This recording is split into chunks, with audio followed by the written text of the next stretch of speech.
নমস্কার বন্ধুরা, দেশের সমস্ত ধরনের পেনশনার এবং ফ্যামিলি পেনশনারদের জন্য একটি জরুরি নোটিশ।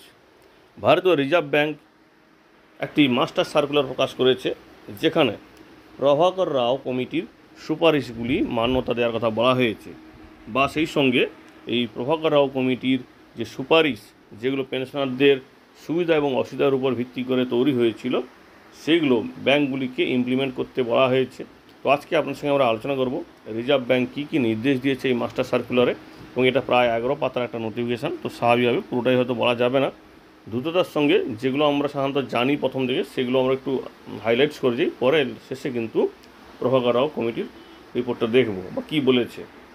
প্রথমত দেখুন, আপনারা যেটা জানেন যে এইগুলো মোটামুটি পুরনো নিয়ম, যে ডিয়ারনেস রিলিফ বা ডিআর যদি ঘোষণা করে সরকার, বা অন্য কিছু যদি ঘোষণা করে পেনশনদের জন্য, সেটা ব্যাংককে ইন্ডিভিজুয়ালি কোনো নোটিশ হবে না। তারা ওই খবরের নোটিশ দেখে বা যেভাবে তারা দেখতে পায় সেই নোটিশ অনুযায়ী তারা ডিআরটা দিয়ে দেবে, এবং হিসেবটা তারাই করবে।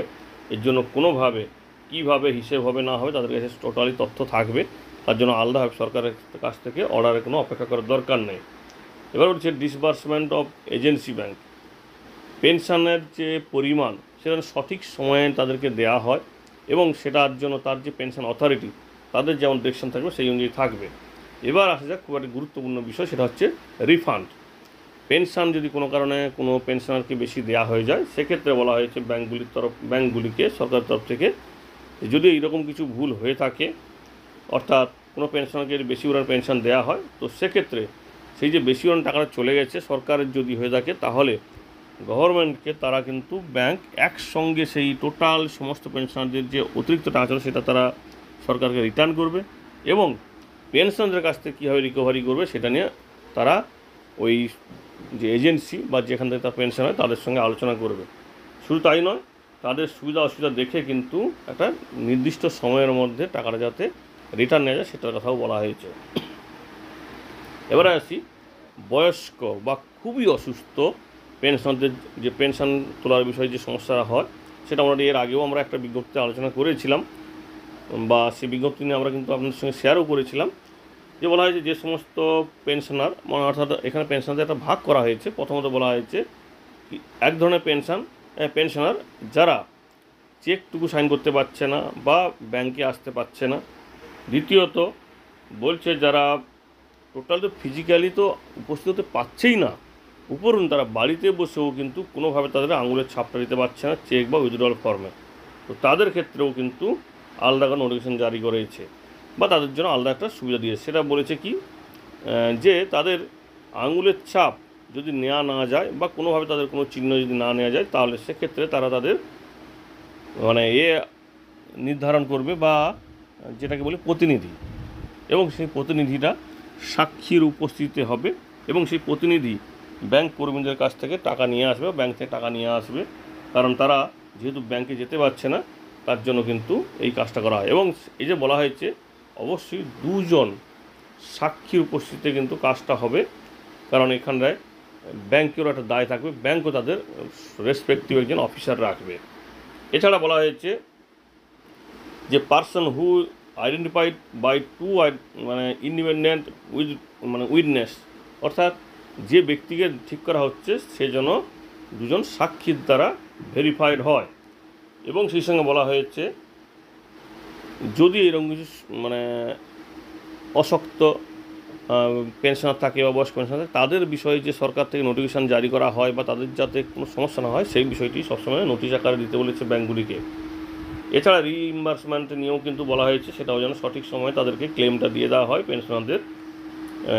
এবং সেই সঙ্গে যেটা বলা হয়েছে, অনেক ক্ষেত্রে দেখা যায় কোনো পেনশনারের মৃত্যুর পর তার স্পাউজকে নতুন অ্যাকাউন্ট খুলতে বাধ্য করা হয়, কিন্তু এখানে পরিষ্কারভাবে বলে দেওয়া হয়েছে তার স্পাউজ, সে স্বামী হোক বা স্ত্রী হোক, সে যদি চায় তার সঙ্গে যদি জয়েন্ট অ্যাকাউন্ট থাকে, তাহলে সেক্ষেত্রে সে সেই জয়েন্ট অ্যাকাউন্টে তার ফ্যামিলি পেনশনটা পেতে পারে। তার জন্য আলাদা কোনো অ্যাকাউন্ট ওপেন করার প্রয়োজন নেই।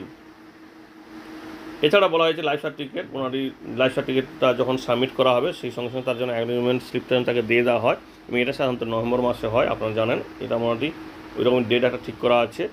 এবং রিইম্বার্সমেন্টের জন্য পেনশনারদের সমস্ত ধরনের পেমেন্টের জন্য অবশ্যই সিঙ্গেল উইন্ডো থাকবে।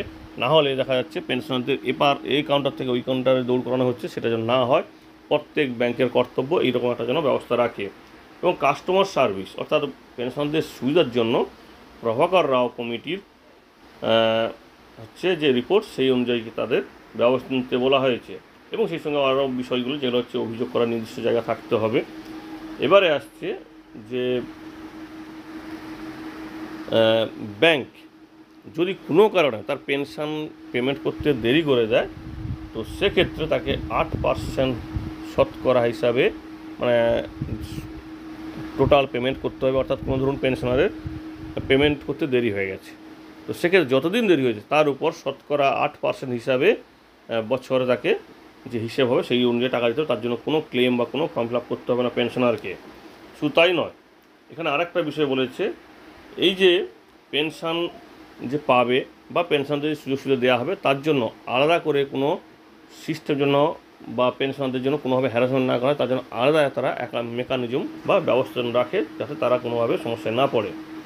এবং সমস্ত ব্রাঞ্চে একজন অবশ্যই অফিসার থাকবে যারা পেনশনারদের সাহায্য করবে, তাদের কোনোভাবে কোনো ধরনের সমস্যা না হয়।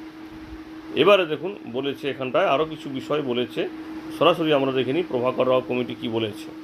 দেখুন এখানটায় চেকলিস্ট একটা তৈরি করেছে এবং সেই চেকলিস্ট অনুযায়ী বলা হয়েছে যে পেনশন অবশ্যই সবসময় পেনশনের যে ডিপার্টমেন্টগুলো বা পেনশনের যে নিয়মগুলো সবসময় যেন একজন অফিসার লেভেলে চেকিং করা হয় বা তাদেরকে সব কিছু যেন ভেরিফাই করে দেওয়া হয়। এছাড়া প্রভাকর রাও কমিটি যে বিষয়গুলো বলেছে এখানটায় যে ডিয়ারনেস রিলিফ বা অন্যান্য সুযোগ সুবিধা দেওয়া হয় সেটা যেন অবশ্যই সবসময় রিভিউ করা হয়, তারা যেন সঠিকভাবে পাচ্ছে নাকি।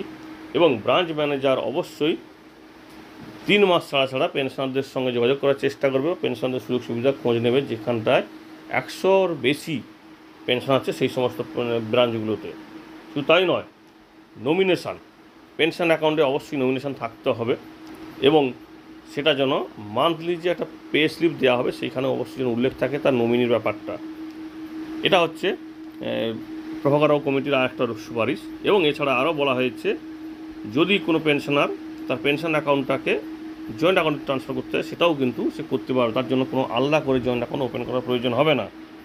এবং ব্যাংকের ব্রাঞ্চগুলো অবশ্যই তাদের কমপ্লেন করার জায়গা রাখবে যেখানটায় সঠিকভাবে পেনশনাররা পেনশন সংক্রান্ত কোনো অভিযোগ করতে পারবে এবং তাদের অভিযোগের সুরাহাও যেন সঠিক সময় তাদের যেন বেশি দিন অপেক্ষা করতে না হয়।